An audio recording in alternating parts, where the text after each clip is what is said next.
ప్రాపంచికమైన అనుభూతులు చెప్పాను. ఒక వరుస చెప్పాను మీకు. అందులో ఆధ్యాత్మిక అనుభూతులు అనేది చాలా గొప్పది.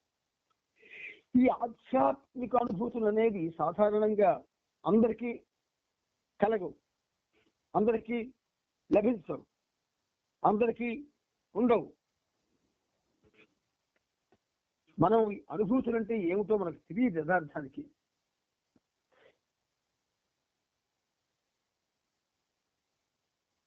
మనం ఏదైతే భగవత్ కార్యాన్ని నెరవేరుస్తూ ఉంటామో ఆ కార్యక్రమంకు సంబంధించిన విషయాలు మనం పడుకున్నప్పుడు మన కలలోకి రావాలి.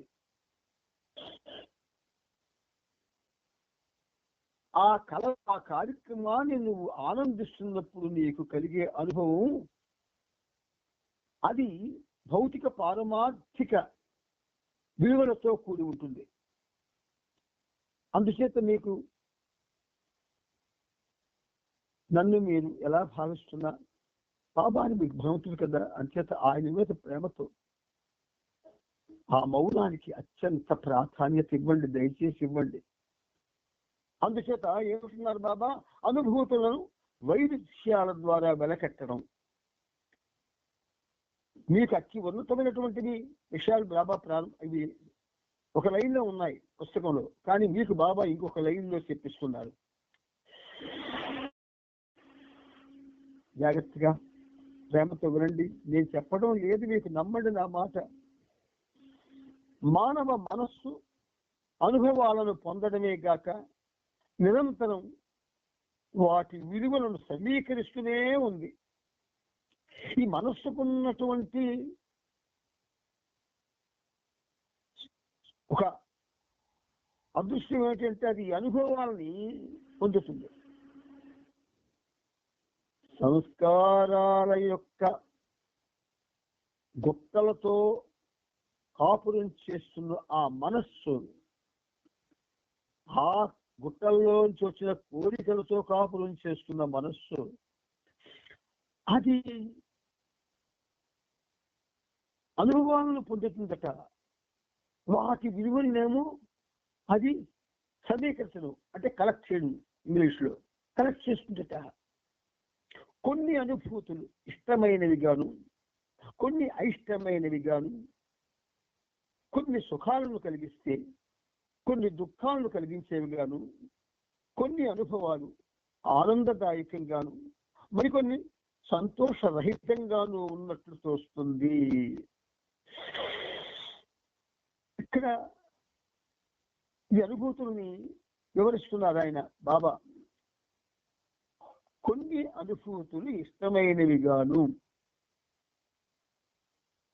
అసలు బాబా ప్రేమికుడికి ఫ్రమ్ మై యాంగిల్, నా ఈ పనిముట్టు యొక్క మనస్సు నుంచి మాట్లాడాలంటే ఎప్పుడు బాబాతో ఉండాలి, బాబా ప్రవచనాలు చదువుకోవాలి, బాబా కీర్తనలు రాయాలి, ఆ కీర్తనలు అందరికీ వినిపించాలి, ఆయన యొక్క అనుభవాల్ని అనుభవించాలి. ఆయన యొక్క అనుభవాల్ని అనుభవించాలన్నది తప్ప భౌతికమైన కోరికలు ఏనాడో ఒక విధంగా చెప్పాలి అంటే నాశనం అయిపోతున్నాయి ఏనాటి నుంచో. ఇది యథార్థంగా ఆధ్యాత్మిక జీవనం సాగించే వాళ్ళు ఉండవలసిన అనుభవాలు. కానీ ఇష్టమైనవి ఏంటంటే ఇవి ఇష్టమైనవి. ఇప్పుడు ఏదైతే బాబా ప్రస్తావించేశారో అవి ఇష్టమైనవి. కానీ మనకు చాలా ఇష్టాలు ఉన్నాయి. ఒక్కసారి పరిశీలించుకోండి. నేను చెప్పను మీకు ఇవి.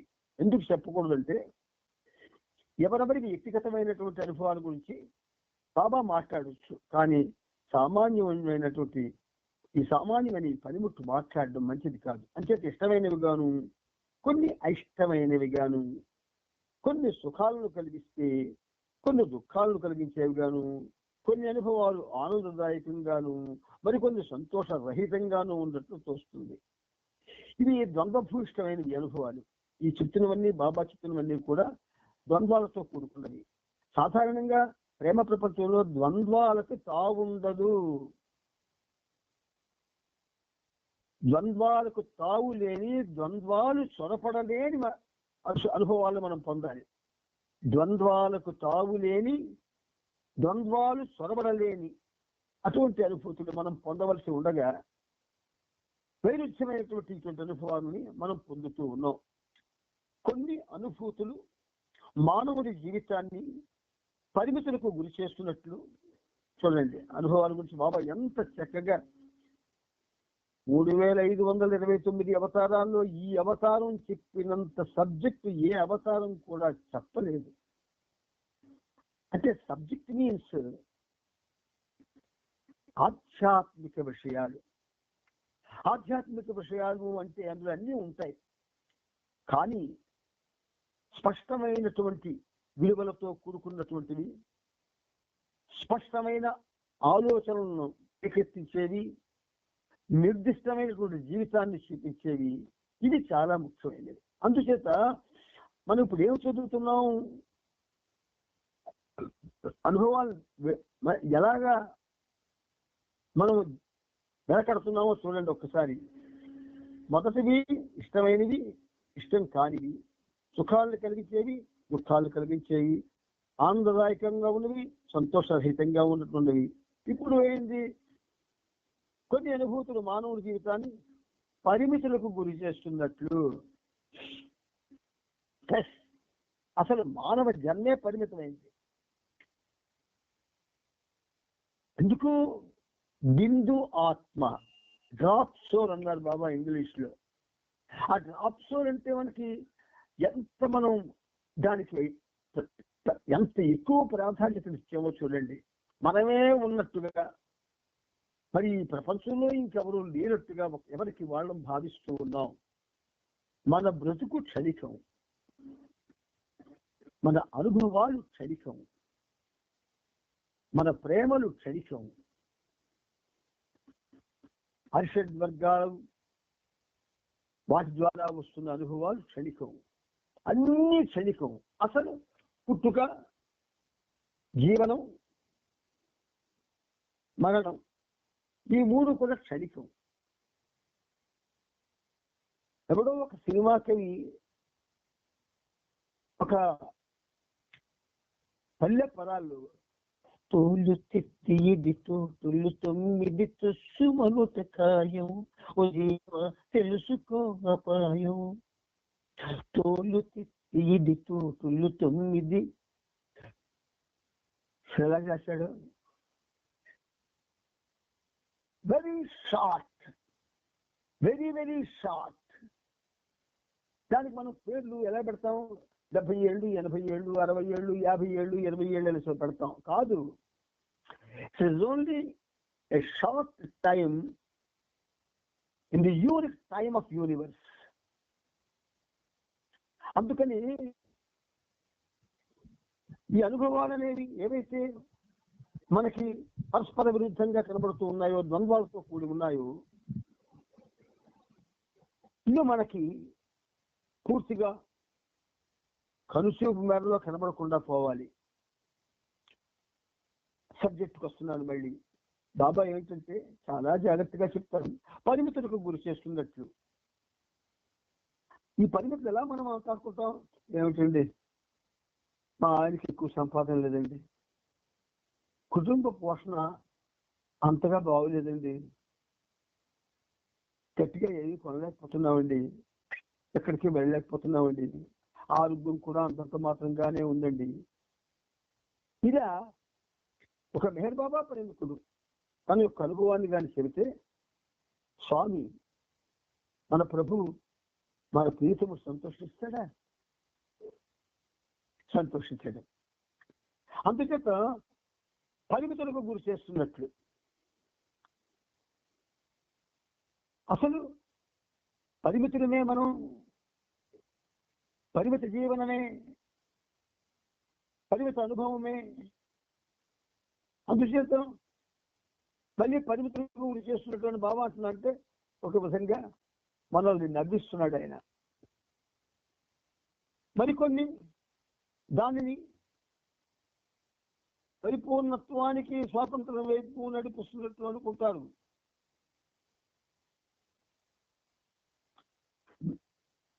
మరికొన్ని దానిని పరిపూర్ణత్వానికి, స్వాతంత్రం వైపుకు నడిపిస్తున్నట్లు అనుకుంటారు. ఇది హాలా చాలా ఉన్నతమైంది. పూర్ణమదం పూర్ణమిదం పూర్ణాత్ పూర్ణముదచ్యతే పూర్ణస్య పూర్ణమాదాయ పూర్ణమేవావశిష్యతే. ఇది ఈ శ్లోకం భగవంతుడికి సంబంధించింది. కానీ ఈ పూర్ణము అనే మాట మానవుడి యొక్క జీవితానికి అది గాని ఒక ప్రత్యేక సాధనంగా గాని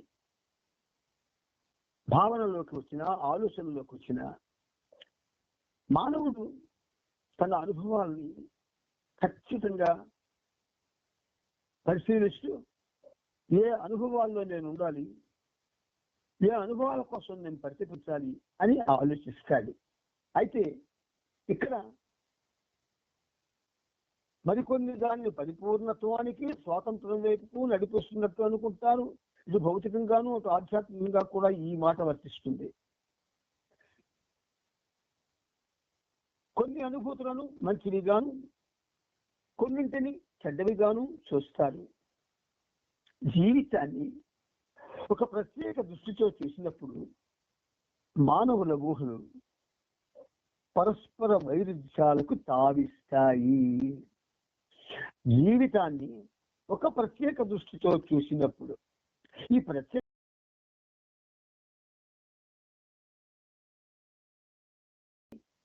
దేని మీద ఆ ప్రత్యేక దృష్టి అవసరము దాని మీద మార్చుకోడు. ఆ దృష్టిని అన్నిటి మీద పెడతాడు. ఈ అన్నిటి మీద పెట్టడం వల్ల ఏమవుతుంది, మనకి ఏవైతే మనకి జ్ఞానాంగాలు ఇచ్చాడో ఆ జ్ఞానాంగాలు వాటి యొక్క విలువల్ని ఒక విధంగా చెప్పాలి అంటే పరస్పర విరుద్ధంగా తారుమారు చేసి మనల్ని పెడతో తొక్కించేటటువంటి వాటి వైపే తీసుకెళ్తాయి. కాబట్టి ఈ అనుభవాలు వాటి యొక్క పరస్పర విరుద్ధ భావాల యొక్క ఫలితాలు, వాటి వల్ల మానవుడు అనుభవించేటటువంటి పరిస్థితులు ఇవన్నీ కూడా మనం తెలుసుకోవాల్సి ఉన్నది. ఆల్రెడీ మనం వాటికి గురవుతున్నాం. కానీ ఎప్పుడైతే మెహర్ బాబా కమాల్ అంటూ మనకి పిలిపిచ్చాడు, ఆ పిలుపు అదే ఏకైక పిలుపు కావాలి. నిరంతరం ప్రతి బాబా ప్రేమికుడు, ప్రతి బాబా ప్రేమికురాలు బాబా కోసమే నిరంతరం ఆలోచిస్తూ ఆయనకి ఏ విధంగా నేను ఉపయోగపడగలను, అసలు ఆయనకు ఉపయోగపడగలగడానికి నా దగ్గర ఏముంది, డబ్బుకు ప్రాధాన్యత ఇవ్వలేదా ప్రభు, వేషధానికి ప్రాధాన్యత ఇవ్వలేదా ప్రభు, దేనికి ప్రాధాన్యత ఇవ్వకుండా కేవలం ప్రేమకి మాత్రమే ప్రాధాన్యత ఇచ్చారు బాబా.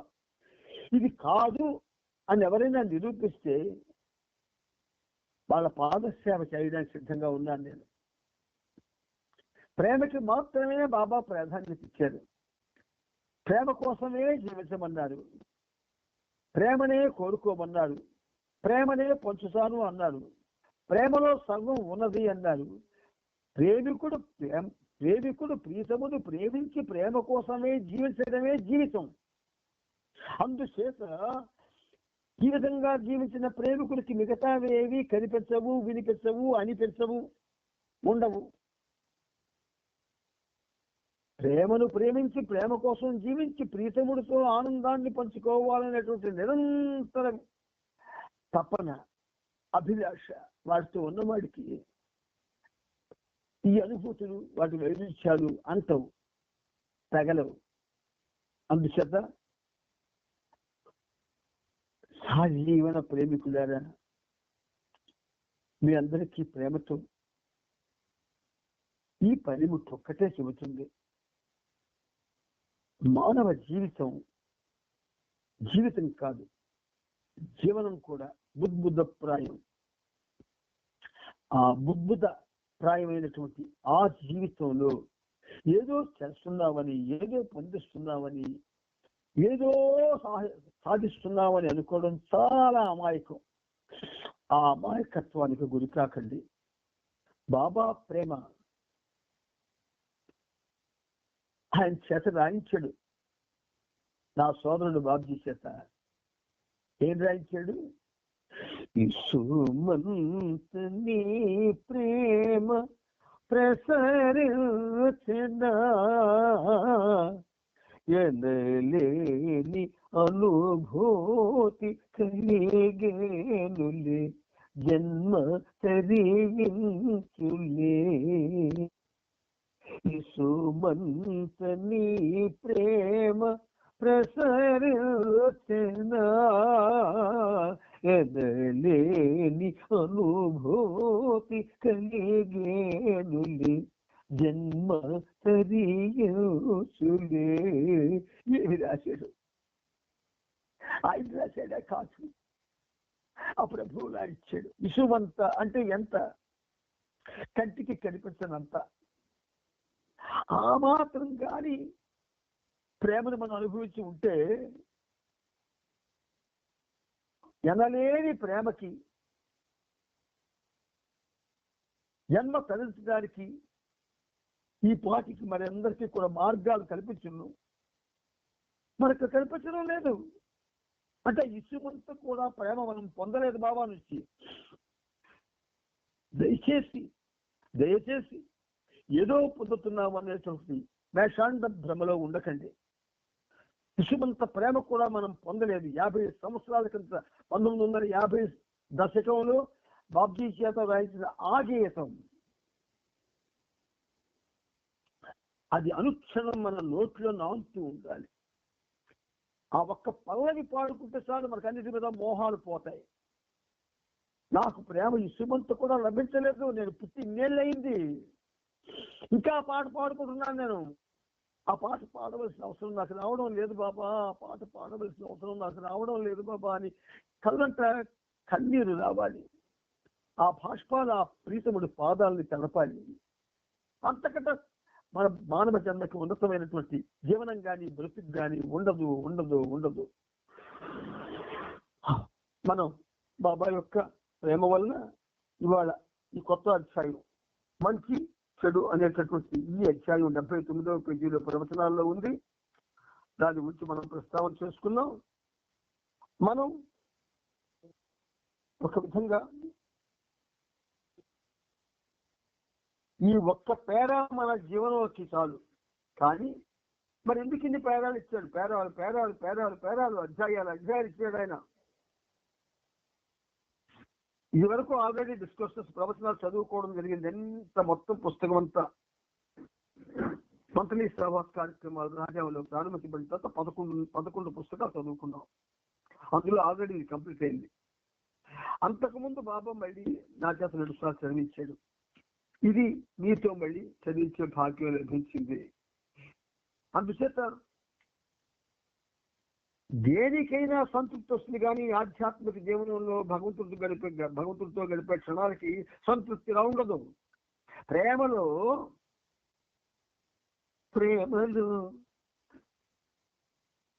సంతృప్తి కనరాదు రాబోదు. ప్రేమలో సంతృప్తి కనరాదు రాబోదు. అప్పుడే ప్రేమికుడు ధన్యుడవుతాడు. అంచేత సహజీవన ప్రేమికులారా, మీరంతా కూడా ఈ సత్యాన్ని గ్రహించండి. సత్య జీవనం వైపు ప్రయాణం చేయడానికి ప్రయత్నం చేయండి. అవతార్ మెహర్ బాబా కీ జై, అవతార్ మెహర్ బాబా కీ జై, అవతార్ మెహర్ బాబా కీ జై. ఇప్పుడు మనం అద్భుతమైనటువంటి బాబా యొక్క చరిత్రలోకి ప్రవేశిస్తున్నాం. ఈ చరిత్ర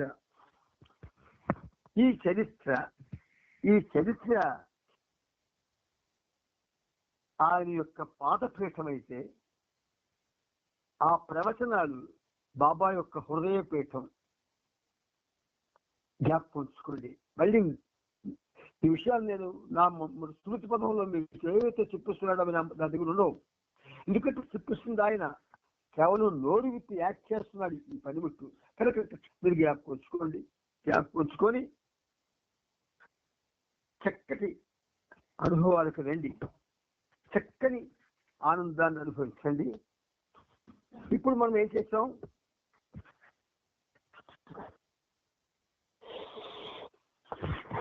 యోగు చరిత్రం 7వ భాగం 2679వ పేజీలో మనం ఆపుకున్నాం.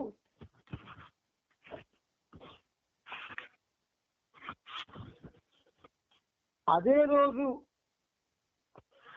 ఏప్రిల్ 20 మధ్యాహ్నం 2 గంటలకు బాబా అంబోలు నుండి బెల్గాం వెళ్ళారు.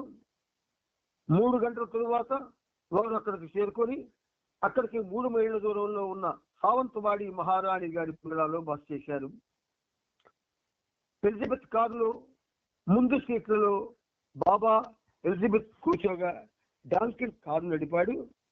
ఎలిజబెత్ కి ఇంకా ఒంట్లో బాగులేకపోవడంతో ముందు సీట్లో కూర్చుంది.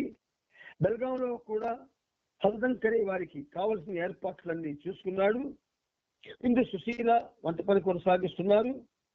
ఏప్రిల్ 22న బాబా బెల్గాంలో తన కేంద్ర నిర్మాణానికి ఎన్నుకున్న ప్రదేశాన్ని చూపించడానికి స్త్రీలను తీసుకువెళ్లారు. వాడి మహారాణి మరొకసారి బాబాను చూడడానికి అక్కడికి వచ్చింది. మర్నాడు 5 గంటలకు బాబా శాఖార్పాకు బయలుదేరి ఆ రోజు అర్ధరాత్రికి అక్కడికి చేరుకున్నారు. శాఖార్పాలో ఉండగా బెల్గాం నుండి బాబాకు ఉత్తరం వచ్చింది. బెల్గాంలో మరొక స్థలాన్ని బాబా కేంద్రం కోసం ఎవరో దాత విరాళంగా ఇచ్చారని ఆ ఉత్తరంలో రాయబడింది. నొరీనా ఎలిజబెత్ డాంకిన్ ఆ స్థలాన్ని పరిశీలించేందుకు ఏప్రిల్ 24 మధ్యాహ్నం తిరిగి బెల్గాం బయలుదేరారు. స్థలాన్ని చూసి వెనక్కి వచ్చారు. ప్రయాణమంతటా నొరీనా బాబాతో కేంద్ర నిర్మాణం గురించి రకరకాల నమూనాలు గురించి చర్చించింది. ఏప్రిల్ 26 తెల్లవారుజామున బాబా స్త్రీలతో కలిసి టీ కూడా తీసుకోకుండానే చిప్లున్ అనే ప్రదేశానికి వెళ్ళారు. అక్కడ కాళీమామ బంధువు ఒక ఆయన వీరందరికీ అల్పాహారం ఏర్పాటు చేశాడు. టిఫిన్లు తిన్నాక బయలుదేరి సాయంత్రం 6 గంటలకు మహాబలేశ్వరం చేరుకొని గ్రాంబిల్లే హోటల్లో బస చేశారు.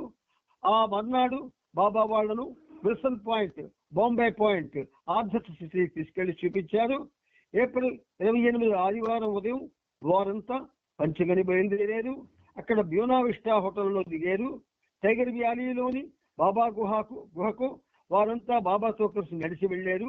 బాబాతో పాటు వారు కొన్ని నిమిషాలు ఆ గుహ లోపల కూర్చున్నారు. బాబా ఆదేశానుసారం సావక్ కొత్వాల్ తన కుటుంబ సభ్యులతో పాటు పంచగనిలో ఉంటున్నారు. బాబా మెహరాబాద్ వెళ్లి తన రాక కోసం వేచి ఉండమని బాబా చెప్పారు. వారికి ఏప్రిల్ 29 ఉదయం పంచగన్ నుండి బయలుదేరి మధ్యాహ్నం 1 గంటకు అహ్మద్నగర్ చేరుకున్నారు. తన పరివారంతో పాటు అక్కడ అక్బర్ ట్రస్ట్ లో విశ్రాంతి తీసుకున్నారు. చాలా కాలం తర్వాత సత్తా, దమానియా కుటుంబాలు మళ్లీ బాబాను కలుసుకున్నారు. బాబా సాన్నిధ్యం మళ్లీ దొరకడంతో వారంతా సంతోషించారు. అదే రోజు బొంబాయి నుండి సాంజీ అక్కడికి చేరుకున్నాడు. స్త్రీలంతా స్నానాలు చేసి మధ్యాహ్న భోజనం చేసి బాబా పరివారం అహ్మద్నగర్ వదిలి హ్యాపీ వేలీకి సాయంత్రం 6 గంటలకు చేరుకున్నారు. హ్యాపీ వేలీలో ఉన్న డాక్ బంగ్లాలో బాబా తన పరివారంతో 4 రోజుల పాటు ఉండడానికి ఏర్పాట్లు జరిగాయి. ఇక్కడికి ఈ అధ్యాయం మనం పూర్తి చేసుకున్నాం. ఇప్పుడు మెహరాబాద్ లో ఏకాంతవాసం అనేటటువంటి ఒక అధ్యాయానికి వచ్చాం మనం. చూడండి, అక్కడ ఒక ఫోటో ఉంది. కుర్చీ మీద కూర్చొని ఎడం వైపు చెయ్యిని ఆ కుర్చీ యొక్క దీని మీద ఆ కర్ర మీద పెట్టుకొని, అది బహుశా ఆ మామూలు కుర్చీ కాదు, అది పేపర్ బద్దంతో చేసిందేమో, ఆ హ్యాండ్ మీద పెట్టుకొని చేతి సంఖ్యలతో సంభాషిస్తున్నాడు బాబా. 1940లో ఆ ఫోటో చూడండి, ఆ కళ్ళు చూడండి, ఆ నుదురు చూడండి, ఆ భావం చూడండి ఎంత అద్భుతంగా ఉందో. 1940 మే 1న పూనాలో ఉన్న బువా సాహెబ్కు మోటార్ సైకిల్ ప్రమాదం జరిగింది. అతను రోడ్డుపై వెళ్తుండగా పక్క వీధిలోంచి ఒక కారు వచ్చి ఢీకొంది. మోటార్ సైకిల్ పై చెల్లిపోయి తక్షణం రోడ్డుపైనే ప్రాణాలు పోగొట్టుకున్నాడు. బ్రెయిన్లో రక్తనాళాలు చిట్లిపోయి మరణించాడు. అతని వయస్సు 48 ఏళ్ళు. ఆ రోజు ఉదయం బాబా డాంకిన్తో పాటు ఖుష్వా క్వార్టర్స్ కి వచ్చారు. వాళ్ళు మెహరాబాద్ వెళ్తూ అక్కడ ఆగారు. ఇంతలో సరోజ్కి పూనాలోని ఆది జూనియర్ నుండి ఫోన్ రావడంతో ఈ వార్తను పరిగెత్తుకుంటూ వచ్చి బాబాకు తెలియజేశాడు. బువా సాహెబ్ గురించి విని బాబా ఎటువంటి ఉద్వేగాన్ని చూపక బెంగళూరు విడిచిపెట్టే ముందు తాను మండలిస్తూ, యుద్ధం ముగిసేలోపు నాకు అత్యంత ప్రియమైన శిష్యులు ఇద్దరు మరణిస్తారు, ఒక మగ ఒక ఆడ, లేకపోతే ఇద్దరు మగవాళ్లే పోతారు అని బాబా గతంలో ఉన్న మాటల్ని గుర్తు చేశారు. రెండో మనిషి ఎవరని బాబా అడిగారు. డాంకిన్, సరోజ్, చాంజీ మరియు ఇటీవలే బెంగళూరు నుండి తిరుగుతున్న బైజుల్ పూనాలో బువా సాహెబ్ అంత్యక్రియలకు హాజరయ్యేందుకు కారులో బయలుదేరారు. తర్వాత ఈ వార్త తెలియజేయడానికి డాంకిన్ బెంగళూరు పంపారు. ఇంకొక వ్యక్తి చనిపోతాడు, మగ లేక ఆడ ఎవరో ఒక వ్యక్తి చనిపోవలసి ఉంది అని మరొకసారి బాబా సందేశాన్ని వాళ్ళకి చెప్పమన్నాడు. బాబా ఇచ్చే ప్రకారం ఈ దిగువ సర్క్యులర్ ను తన అనుయాయులకు పంపారు. మెహర్ బాబాతో బువా సాహెబ్ కున్న ఆధ్యాత్మిక సంబంధానికి గుర్తుగా 8వ తేదీ బుధవారం మొత్తం రోజంతా బాబా మరియు మండల సభ్యులు ఉపవాసం ఉన్నారు. ఉదయం ఒక్క టీ మాత్రమే తాగి సాయంత్రం సూర్యాస్తమయానికి దీక్ష విరమించారు. నీళ్లు మధ్యలో త్రాగొచ్చు. ఆ రోజు మెహర్ బాబా 100 మంది పేదవారికి స్వహస్తాలతో భోజనం పెడతారు. బువా సాహెబ్ బ్రాకెట్లో బెహరంజీ పూనాలో కస్బాపేటలో కళ్ళు దుకాణం ప్రారంభించక ముందు నుండి బాబా పరిధిలో ఉన్నాడు. మంజిల్ ఎమీంలో ఉన్న పూర్తి కాలం మెహరాబాద్ ప్రారంభపు రోజుల్లోనూ అతను బాబాతో ఉన్నాడు. మండలితో బాబా ఇలా అన్నారు, నా అత్యంత సన్నిహితమైన ప్రియమైన శిష్యులలో ఒకటిగా జీవించి ఉండగా అతను నాతో ఏకత్వాన్ని ఎరుక లేకుండా అనుభవించాడు. ఇప్పుడు శరీరం వందిపెట్టి పూర్తి ఎరుకతో నాతో ఏకమై ఆ దివ్యక్షతలోని బ్రహ్మానందాన్ని అనుభవిస్తున్నాడు. ఇక్కడ చూడండి, 3 లైన్లు చిన్న లైన్లు చిన్నట్టు 4 లైన్లు అనుకోండి మొత్తది. నా అత్యంత సన్నిహితమైన ప్రియమైన శిష్యుల్లో ఒకటిగా జీవించి ఉండగా అతడు నాతో ఏకత్వాన్ని ఎరుక లేకుండా అనుభవించాడు. ఆయన సాన్నిధ్యం, బాబా సాన్నిధ్యం, అది భగవంతుని సాన్నిధ్యం, బ్రహ్మాండ నాయకుని సాన్నిధ్యం, మహోన్నతమైనటువంటి ప్రేమ శక్తికి మూల కారణమైనటువంటి ఆ ప్రేమ స్వరూపుడి యొక్క సన్నిహితమైన సాహిత్యం. అందుచేత దాన్ని ఎరుక లేకుండా అనుభవించాడు. ఇప్పుడు అంటే శరీరం వదిలిపెట్టి పూర్తి ఎరుకతో నాతో ఏకమై ఆ దివ్య చైక్యతలోని బ్రహ్మానందాన్ని అనుభవిస్తున్నాడు అన్నారు బాబా. అంటే మనకి పరోక్షంగా ఏం చెప్తున్నారు ఆయన? ఎరుక లేకుండా బాబాతో ఉండి కూడా అనుభవించలేకపోయాడు. కానీ మరి ఏం పుణ్యం చేసుకున్నాడో ఆయన మీద ఎంత ప్రేమో. శరీరం పోగొట్టుకున్న తరువాత, జీవనం పూర్తయిన తరువాత ఆ దివ్యైక్యతలోని బ్రహ్మానందాన్ని అనుభవిస్తున్నాడని బాబా సర్టిఫై చేశాడు.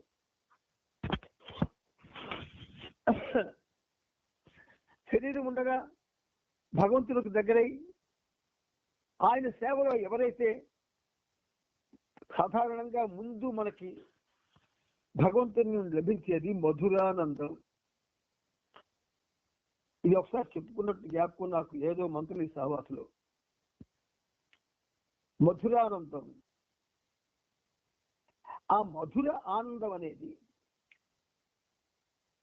ఆయన సమక్షంలో అయితే అన్నీ మర్చిపోయి ఆయనతో ఉండి ఆయన కోసం తపన చెందుతూ, బాబా ఎందుకు నన్ను మళ్ళీ ఎలా పుట్టించావు, ఎందుకు ఈ ద్వంద్వాల నడుము పడేశావు, ఎందుకు భ్రమల మధ్య నాకు ఈ బ్రతుకు, దయచేసి ఆ భ్రమను పోగొట్టు, ఆ ద్వంద్వాల నుండి దూరం చేయి, నీతో ఉండాలనుకుంటున్నాను, నిరంతరం నీ సేవలో గడపాలనుకుంటున్నాను, దయచేసి నాకు అవకాశం ఇవ్వు అని ఎవరైతే హృదయ పులోతుల నుంచి ఆయన్ని వేడుకుంటారో వాళ్ళు శరీరంతో ఉన్నప్పుడే ఆయన వాళ్ళతో గడపడానికి ఆలోచిస్తాడు. గుర్తుంచుకోండి. అందుచేత బువా సాహెబ్ మరణంతో ఇండియాలోను విదేశాల్లోనూ ఉన్న మెహర్ బాబా శిష్యులకు భక్తులకు సర్కులర్లు ఇచ్చే ఆచారం ప్రారంభమైంది. అది అలా 1949 వరకు కొనసాగింది. 1940కి ముందు బాబా ఆదేశాలు వివిధ సందేశాల ఉత్తరాల ద్వారా కానీ, టైపు చేసిన కాపీల ద్వారా కానీ ప్రేమికులకు పంపేవారు. కానీ బువా సాహెబ్ మరణం తర్వాత అచ్చువేయించిన సర్కులర్ల ద్వారా పంపిస్తున్నారు. బాబా బృందం మే 3న హ్యాపీ వ్యాలీ నుండి మెహరాబాద్కు బయలుదేరారు. మొదట వాళ్ళు అహ్మద్ నగర్లో ఆగి సరోజ్ సినిమా థియేటర్లో ది డిజైర్ ఆఫ్ ఓజ్ అనే సినిమాను చూశారు. అక్కడ ఆపరేటర్ రుస్తుం కాకాకు చాలా ఏళ్ల తర్వాత మళ్ళీ బాబా దర్శనం పొందే భాగ్యం కలిగింది. సరోజ్ ప్రత్యేకంగా బాబాకు శ్రీమండలి కోసమని ప్రత్యేక మ్యాట్రిక్స్ షో చేశాడు. మరే ఇతర రోజులు లేకుండా వారే సినిమా చూసేటందుకు ఆ ఏర్పాటు చేశారు. మధ్యాహ్నానికి బాబా మెహరాబాద్ చేరుకున్నారు. 10 నెలలుగా బాబా లేని మెహరాబాద్ మళ్ళీ బాబా రాకతో తన వైభవాన్విత వాతావరణాన్ని తిరిగి సంతరించుకుంది. అప్పటికే బెంగళూరు నుండి బస్సులందరినీ, పెంపుడు జంతువుల్ని మెహరాబాద్కి తీసుకొచ్చారు. మండలి సభ్యులు బైదుల్, ఏరిస్, ఉస్తాద్జీ, ఓమి, జంగ్లే, కాళేమామ, పాపాజీ సబాలా, ఇండు, శైలర్, విష్ణు. పురుష మండలి బెంగళూరు నుండి తిరిగి వచ్చేటప్పుడు 25 మంది ఉన్మత్తులు బస్సులతో రైల్లో ప్రయాణం చేశారు. అంతేగాక ఒక చిన్న జింక, నెమలి, మేకపిల్ల, తెల్ల కుందేలు, కొన్ని బాతులు, 5 కుక్కలు, 3 కోతులు, పెంపుడు పక్షులను కూడా తమతో తీసుకువచ్చారు. వీటితో పాటు లగేజీ, ట్రంక్ పెట్టెలు, ఫర్నిచర్ సామాను గురించి ఇంకా చెప్పక్కర్లేదు. మొత్తం ప్రత్యేక భోగిలో ఇరికించేశారు. ఆది సీనియర్, ఘని, నవరోజీ, పాద్రి, మాసాజీ, మురళి, జగన్, సిద్ధు వీరంతా బెంగళూరులో ఉండిపోయారు. స్వామీజీ తిరిగి మద్రాసు వెళ్ళిపోయాడు. 1 ఏడాది తర్వాత అతను అక్కడే మరణించాడు. ఇక బాబా బెంగళూరు వదిలి మెహరాబాద్ వచ్చే వరకు డాన్కిన్, నీలు, సాంజీ, కాకాబరియా సోదరుడు జాల్ బాబాతోనే ఉన్నారు. జారీ చేసిన సర్కార్ ప్రకారం మే 8వ తేదీ బుధవారం నాడు బాబా మొత్తం స్త్రీ పురుష మండలి మెహరాబాద్ బెంగళూరులో ఉన్న వాళ్ళంతా ఉపవాసం పాటించారు. పేదవారికి బాబా ఆహారం పెట్టి మిఠాయిలు పంచారు. మే 9న బాబా నేను మౌనం వదిలి మాట్లాడే ముందు ఇండియా అంతా 12 కేంద్రాలను తెరవాలనుకుంటున్నాను. వీటిలో 6 ఇదివరకే స్థాపించడమైనది. 1940 నాటికి ఇండియాలో 6 కేంద్రాలు మాత్రమే స్థాపించడం జరిగింది. హైదరాబాద్, నాసిక్, నౌకా, మద్రాస్, బైరిమంగళ మరియు మాండ్లాలో 6 కేంద్రాలు ఉన్నాయి. మిగతా 6 కోసం ఇండియాలో వివిధ ప్రదేశాల్లో స్థలాన్ని ఎంపిక చేయాలి. ఇటీవల నేను జరిపిన ప్రయాణాల వెనుక కొన్ని ఉద్దేశాలు ఇదొకటి. కేంద్రము అంటే పైవాట్, సెంటర్ అన్న ఆంగ్ల పదాలు ఉన్నాయి. ఇందులో ఈ పైవాట్, సెంటర్ ఈ 2 ఆంగ్ల పదాలు ఫస్ట్ లెటర్స్ పి, సి. ఈ పి అనేది ప్యూరిటీకి చిహ్నం, సెంటర్ అనేది కాన్షియస్నెస్ చిహ్నం. కేంద్రము చైతన్యము అంటే కేంద్రం అనేది చైతన్యం పెంపొందించాలి. ఏ చైతన్యాన్ని? ఆధ్యాత్మిక చైతన్యాన్ని పెంపొందించాలి. ఆధ్యాత్మికంగా చైతన్యం పురోగమ స్థాయికి వెళ్ళాలి అంటే అది సామాన్యమైన విషయం కాదు. ఇన్ని సెంటర్లు ఇప్పుడు ఎన్నున్నాయో తెలియదు. లెక్క మనకు తెలియదు, కానీ 40 ఉంటాయనుకుంటాను నేను. కానీ ఇప్పటికీ ఆ 6 కేంద్రాలు ఏవైతే బాబా ఉన్నప్పుడు ఉన్నాయని బాబా చెప్పారో ఆ సెంటర్లో కూడా ఇప్పటికీ ఎవరి చైతన్యం కూడా 1 ఇంచి ముందు కదలలేదు. ఎంత అవమానం బాబాకి ఒక్కసారి ఆలోచించండి. ఎంత బాధపడతారో ఆయన ఒక్కసారి ఆలోచించండి. అంత బాధపడేటట్టు ఆయన్ని చేయడం ప్రేమికులుగా మనకి మంచిదా? ఆయన మనకి ఇవ్వవలసినటువంటి ప్రేమ అనే కానుకని ఇవ్వడానికి రెడీగా ఉన్నాడు ఆయన. ఆ ప్రేమ కానుక దాన్ని లభిస్తే అప్పుడు చైతన్యంలో కదలిక ఏర్పడుతుంది. ఆ ప్రేమ కోసం ఎవరూ ప్రయత్నించడం లేదు. మానవుల నడుమ ఏ ప్రేమ అయితే భౌతికంగా ఉన్నదో ఆ ప్రేమ కోసం పరుగులెడుతూ ఉన్నాం అందరం. ఈ ప్రేమ భౌతికమైనటువంటి ఈ ప్రేమ కలుషితం, కొనగానిది, మించి నిన్ను ద్వంద్వాల నడుమలోను నిన్ను పడవేసేది. ఈ ప్రేమ కోసం తహతహలాడిపోతూ ఉన్నాం. మనకు ప్రేమికుల పేర్లన్నీ గుర్తుంటాయి, సెంటర్ల పేర్లు గుర్తుంటాయి, బాబా చెప్పిన విషయాలు గుర్తుండవు.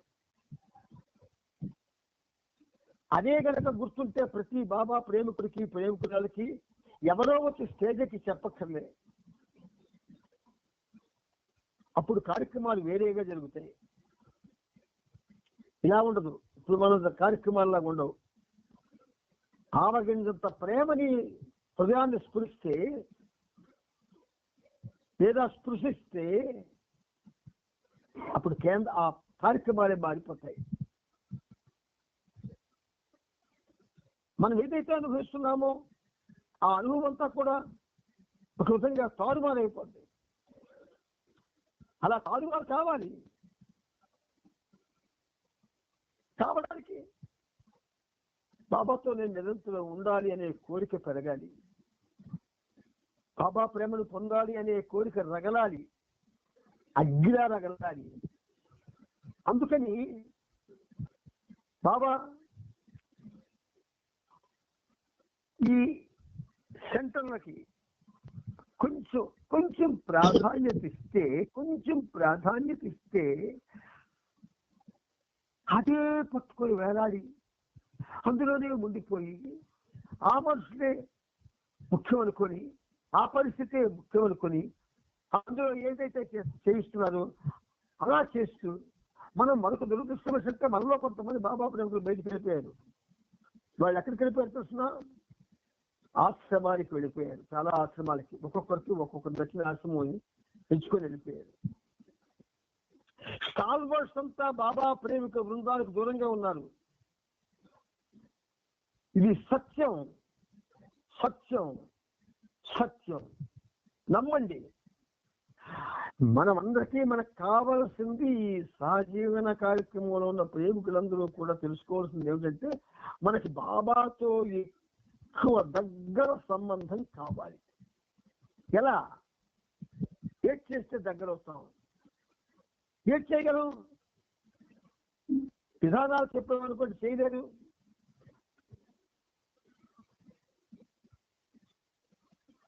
పఠనాలు చెప్పామనుకోండి చేయలేరు.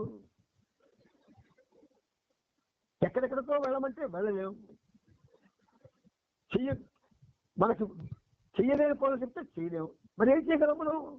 సులువైన మార్గం ఆయన నామస్మరణ. కేవలం నామస్మరణ ప్రతిరోజు చేస్తూ బాబా ముందు కూర్చోగలిగితే, ఎవరైనా ప్రయత్నించి చూడండి, అబద్ధమైతే మీరే శిక్ష వేసినా ఫలిస్తాను నేను.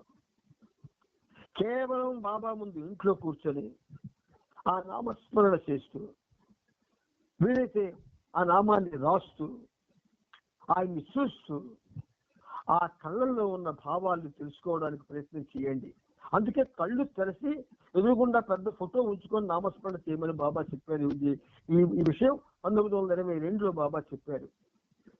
కనుక మనకి కావాల్సింది ఏమిటో మనం పొందడానికి ప్రయత్నం చేయకుండా ఉన్న దాంట్లో ఊపిరి సలపని విధంగా కూరుకుపోతున్నాం. మనకి ఎవరు చెప్పరు. ఎందుకు చెప్తారు? కళ్ళకింపుగా, అంటే కంటికింపుగా, మనసుకింపుగా, నిత్యం కూడా ఒక రకమైనటువంటి ఉత్తేజం, రుగ్మతను పెంచేటటువంటి పరిస్థితుల్లో ఉన్నటువంటి కార్యక్రమాలు చేస్తున్నటువంటి పరిస్థితుల్లో అలా జరుగుతున్నటువంటి ఈ పరిస్థితుల్లో ఇవన్నీ బాబా జరపడం లేదు. గుర్తుంచుకోండి, ఇవన్నీ బాబా జరపడం లేదు. మానవుడి యొక్క మనస్సు యొక్క ప్రభావంలో జరుగుతున్నాయి. బాబాగా జరిగితే అప్పుడు బాబా ఉన్నప్పుడు జరిపించారు ఆయన. అందుకే మీకు చరిత్ర మీకు పరిచయం చేయడంలో బాబా ఉద్దేశం ఏంటంటే ఆయన ఉన్నప్పుడు ఏం జరిగింది, ఇప్పుడు ఏం జరుగుతుంది అని మనం తెలుసుకోవడం కోసమే. కనుక మెహరాబాదు, నాసిక్, టోకా, మద్రాస్, బైర్బంగ్లా మరియు మాండ్లాలో 6 కేంద్రాలు ఉన్నాయి. ఇప్పుడు 60 ఉన్నాయి. ఒక్క ఆంధ్రాలోనే. అందుచేత మిగతా 6 కోసం ఇండియాలో వివిధ ప్రదేశాల్లో స్థలాన్ని ఎంపిక చేయాలి. ఇటీవల నేను జరిపిన ప్రయాణాలను ఉద్దేశాల్లో అదొకటి. అప్పుడు బాబా ఉన్నప్పుడు కేంద్ర స్థాపన కోసం ఆయన ఆలోచించారు, ఆయన ప్రయత్నం చేశారు. ఇప్పుడు మనం ఆలోచిస్తున్నాం, మనం ప్రయత్నం చేస్తున్నాం. మనం అంటే జనం, ఆయన అంటే ఆపన్న శరణ్యుడు, ఆనందమూర్తి. అంచేత తేడా ఉండదా? కనుక సహజీవన కార్యక్రమంలో ఉన్నటువంటి ఓ ప్రేమిక సోదరులు సోదరిమణులు, ఇక్కడ మనం చెప్పుకుంటున్నవి మీరేం చేస్తున్నారు? గమ్మత్తుగా యూట్యూబ్లో పెడుతున్నారు. ఆ యూట్యూబ్ ఏమిటి? అందులో లేని ఉండదు, అన్నీ ఉంటాయి. అన్నిటితో పాటు మీరు పెట్టింది ఉంటుంది. అంటే అది మందలో కలిసిపోద్ది. మందలో కలిసిపోతే మీరేమనుకుంటారు? మేము సహజీవన కార్యక్రమాల్లో పాలు పంచుకుంటున్నాం, ఈ జీవన కార్యక్రమాన్ని రికార్డ్ చేస్తున్నాం, మందలో కల్పిస్తున్నాం, మాకు మేము చేసాం పని అనుకుంటున్నారు. మందలో కలపడం పని కాదు, మనసుని జయించడం పని. మనసుని జయించాలంటే సహజీవన కార్యక్రమంలో ఏవైతే ఉన్నతమైన విషయాలు మన మనసు అది వెంటాది వెండం మాందో గుర్తొచ్చుకోండి. కానీ హృదయాన్ని పనిచేయనివ్వదు. ఆ హృదయం పనిచేస్తే చాలు, అసలు కేంద్రాలతో పనే లేదు. ఆయన కేంద్రాల కోసం ఆలోచించాడు బాబా, మనము కేంద్రాల కోసం ఆలోచిస్తాం ఏమిటి? It's not right. అంచేత బాబా మెహరాబాద్ లో అడుగు పెట్టిన దగ్గర నుండి ఆశ్రమంలోని ప్రతి విషయం పట్ల నిశ్చితమైన దృష్టి పెట్టి ఆశ్రమాన్ని తగిన విధంగా తీర్చిదిద్దారు.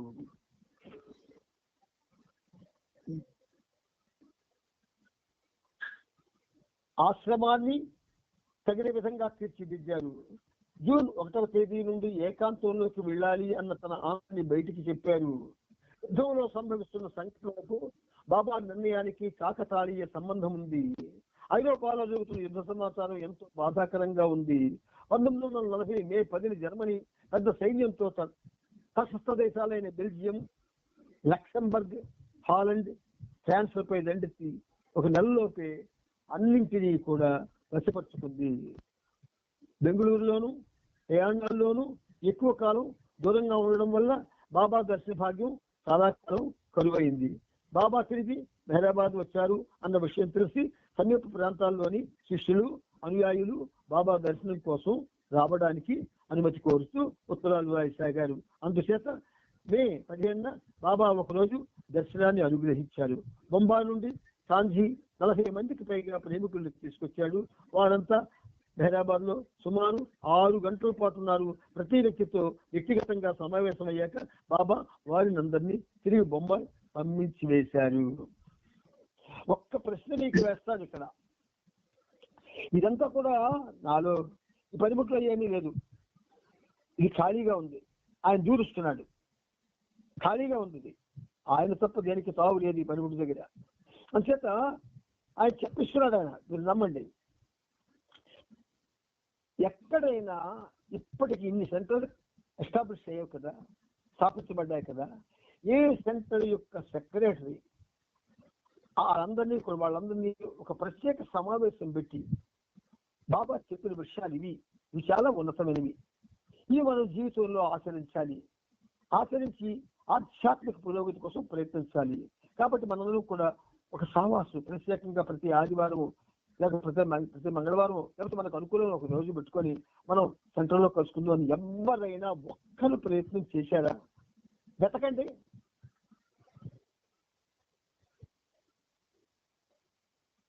ప్రత్యేకంగా ప్రయత్నం చేసే పరిస్థితి ఏనాడో పోయింది, బాబాతో పోయింది. అది మనం ఆయన కావాలనుకుంటున్నాం, ఆయన మనల్ని కావాలనుకుంటున్నాడు. కానీ మధ్యన కొంతమంది మధ్య తయారయ్యారు. నీకు నాకు డైరెక్ట్, ఆయనకి మనకి డైరెక్ట్ కాంటాక్టే, మధ్యవర్తులు అక్కర్లేదు. మధ్యవర్తులను మాటే లేదు అంటున్నాం. 100 కోటి మధ్యవర్తులతో ఉంటున్నాం మనం. ఈ పనిముట్టు మీకు మధ్యవర్తి కాదు, గుర్తుంచుకోండి. ఒక చలనం కలిగించాలి అందరిలో కూడాను.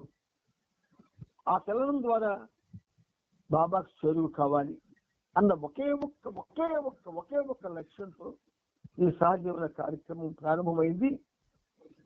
మీ అందరూ కూడా ప్రేమతో, బాబా మీద ప్రేమతో, మక్కువతో, బాబా కావాలని ఈ మనసులో ఉంది. కానీ కార్యం ఏ విధంగా సాధన అవుతుందో మీకు తెలియడం లేదు. ఆ తెలియడానికి చరిత్రే మనకి ఒక చక్కటి దర్పణం. అంచేత అది నీకు తెలియడం కోసమే పుస్తకం చదవడం అనేటువంటి కార్యక్రమం ఇక్కడ జరుగుతూ ఉంది. చంద్రుల్లోనూ ప్రయాణాల్లో ఎక్కువ కాలం దూరంగా ఉండడం వల్ల బాబా దర్శన భాగ్యం చాలా కాలం కురైంది. బాబా తిరిగి హైదరాబాద్ విచారణ విషయం సమీప ప్రాంతంలో శిష్యులు అనుయాయులు బాబా దర్శనం కోసం రావడానికి బాబా ఒకరు దర్శనాన్ని అనుగ్రహించారు. బొంబాయి నుండి చాంజీ 40 మందికి పైగా ప్రేమికులను తీసుకొచ్చారు. వారంతా హైదరాబాద్ లో సుమారు 6 గంటల పాటు ఉన్నారు. ప్రతి వ్యక్తితో వ్యక్తిగతంగా సమావేశం అయ్యాక బాబా వారందరినీ తిరిగి బొంబాయి సమీపించారు. చూడండి, ఆయన సమావేశాలు చేశారు. ఆయన ఎలాంటి సమావేశాలు బాబా నిర్ణయించారో చూడండి. మన సమావేశాలతో ఒకసారి ప్యారలల్ గా ఆలోచించండి. What Baba has done and what we are doing. అంచేత మే 16న నాగపూర్ నుండి డాక్టర్ దేశ్ముఖ్ వచ్చాడు. బాబా అతన్ని హైదరాబాద్ లో 15 రోజుల పాటు ఉండేందుకు అనుమతించారు. ఆ తరువాత దేశ్ముఖ్ ఇండియాలో వివిధ ప్రాంతాల్లో బాబాను గురించి ప్రజలకు తెలియజేయడానికి ప్రయాణమయ్యారు. బాబా గురించి చెప్పగలగడానికి పవిత్రమైన ప్రేమపూర్వకమైన హృదయాలు ఆంధ్రప్రదేశ్ లో 100 కొలది ఉన్నాయి. కానీ ఆంధ్రప్రదేశ్ అంతా కొంతమంది బ్రాండ్ స్పీకర్స్ అంటారు వాళ్ళని, వాళ్ళ మాటలు వింటూ అక్కడికే పరిమితం అయిపోతూ మరి విస్తారంగా వినడానికి ప్రయత్నం చేయలేదు. నీకెప్పుడు స్టేజ్ మీద వాళ్ళే కనబడతారు. వాళ్ళ మీద నాకేమీ లేనటువంటి భేదభావం కానీ ఇంకేమీ లేదు. నాకు వాళ్ళ మీద పవిత్ర భావం, స్నేహభావం పూర్తిగా ఉంది. కానీ వాళ్ళని బ్రాండ్ చేసి బ్రాండ్ అంబాసిడర్ గా చేసి ఎంతో మంది గొప్ప వాళ్ళు ఉన్నారు ఇక్కడ ఆంధ్రప్రదేశ్ లో. వాళ్ళని మనం దూరం చేసుకుంటున్నాం. ఆల్రెడీ కొందరు చచ్చిపోయారు వాళ్ళు. సహజీవన మిత్రులారా, సోదరులారా, కొంచెం ప్రేమతో ఆలోచించండి. ప్రేమ ముఖ్యం, ఇవన్నీ ముఖ్యం కాదు. అందుచేత ఈ చరిత్ర ప్రవచనాలు ఈ రెండు ఎలాంటివంటే రెండు బ్రహ్మాండమైన మార్గాలు. ఈ మార్గాలు ఈ సహజీవనంలో మాత్రమే లభిస్తాయి. మిగతా వాటిలో లభించవు. ఎందుకంటే మీరు ఏది అడిగినా చెప్పడానికి బాబా ఇక్కడ ఆయన పరివాడిని పెట్టాడు. ఇక్కడ మీరు అడిగితే చెప్పడానికి, ఎవరు ఏ విషయాన్నైనా తెలుసుకోవాలని ఏ రాత్రిప్పుడు అడిగినా సరే తప్పకుండా ఈ పనిముట్టు బ్రతికుండాలి కానీ లేస్తుంది, చెప్తుంది. అందుకని మీరు బాబా నామస్మరణ ముందు అది మీకు అలవాటు కావాలి. సహజంగా ఉన్న ప్రతి ప్రేమికుడు కూడా రోజుకి గంట మినిమం టైం, 1 గంట, 24 గంటల్లో 23 గంటల విడిచిపెట్టుకున్నాం మన కోసమని. 1 గంట ఆయన్ని చూస్తూ ఆయన నామస్మరణ చేయడానికి ప్రయత్నించండి. అలా నిజాయితీగా ప్రవర్తిస్తున్న వ్యక్తి 3 మాసాల్లో ఎటువంటి రిజల్ట్ చూస్తాడు ఆ వ్యక్తే మనకు చెప్తాడు. ఏమీ చేయకుండా ఏదో అయిపోతాం అనగలుగుతాం. అందుచేత నామస్మరణ ముందు అలవాటు కావాలి సహజీవన ప్రేమికులందరికీ. నామస్మరణ గంట చేయాలి రోజుకి. ఇది ఏమిటండి, ఎవరు ఇలాగా మాకేమీ చెప్పలేదు, మీరు మాకు ఒక విధంగా రికార్డులో పెడతాను అని అనుకోకర్లేదు. ఎవరు చెయ్యాలనుకుంటే వాడు చేయండి. చేయలేని వాళ్ళతో నేను చెయ్యమని బలవంతం చేయదు, ఈ పనిముట్టు బలవంతం చేయదు. కాబట్టి చేయగలిగిన వాళ్ళు నామస్మరణ 1 గంట, 24 గంటల్లో 1 గంట, 24 గంటల్లో 1 గంట, ఆ గంట కూడా మీకు ఇబ్బంది లేకుండా తెల్లవారుజామున పెట్టుకోండి. 5 to 6, 5 నుంచి 6 వరకు పెట్టుకోండి. ఎందుకంటే అది మన యొక్క బాహ్య కార్యక్రమాలను అడ్డదు. కాబట్టి 5 to 6 నామస్మరణ కేటాయించండి 24 గంటల్లో. 3 మాసాలు కంటిన్యూగా ఎవరైనా చేయండి. చేసిన వాళ్ళే నాకు చెప్తారు, సార్ నేను 2 గంటలు చేస్తున్నాను, నేను 2.5 గంటలు చేస్తున్నాను, నేను 3 గంటలు చేస్తున్నాను అని చెప్పే పరిస్థితి వచ్చి తీరుతుంది. జై బాబా. అప్పుడు అనుభూతులు చాలా అద్భుతంగా ఉంటాయి. అని చెప్ప జై బాబా. ప్రేమతో మీకు బాబా జై బాబా ఇస్తున్నారు. జై బాబా. ప్రేమతో మీరు స్వీకరించండి. ఈ మాటలు ఈ పనిముట్టివి కావు, వంతు మాత్రమే పనిముట్టింది అయింది. జై బాబా. అందుచేత జై బాబా కూడా 1 గంట బాబాకి జై బాబా సార్, ఒక్క నిమిషం సార్. అర్పణ చేసి జై బాబా. ఎర్లీ మార్నింగ్ జై బాబా. మాకు 7 వరకు